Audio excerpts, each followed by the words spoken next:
Doğalgaz fiyatları yükseldi. Bunlar sıkıntılar oluşturdu. Bunlar var. Şimdi bu pandemiden dolayı bir sıkıntı yaşandı bütün dünyada. Neydi o sıkıntı? Bazı sektörler kapanmaya gitti.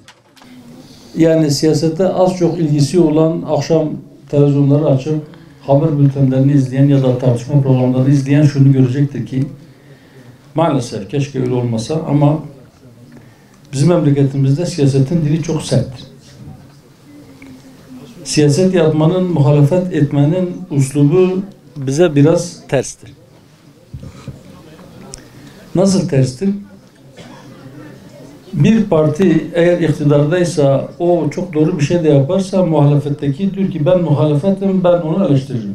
Ya da tam tersi bir muhalefetteki bir parti çok haklı bir eleştiri, haklı bir tepki gösterse iktidardaki diyor ki o ki muhalefet söylemiş at çöpe gitsin. Böyle olmamalı.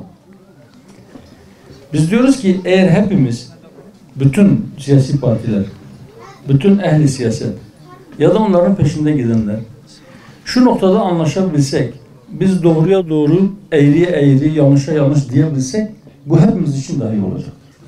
Hiçbirimiz yanılmaz değiliz.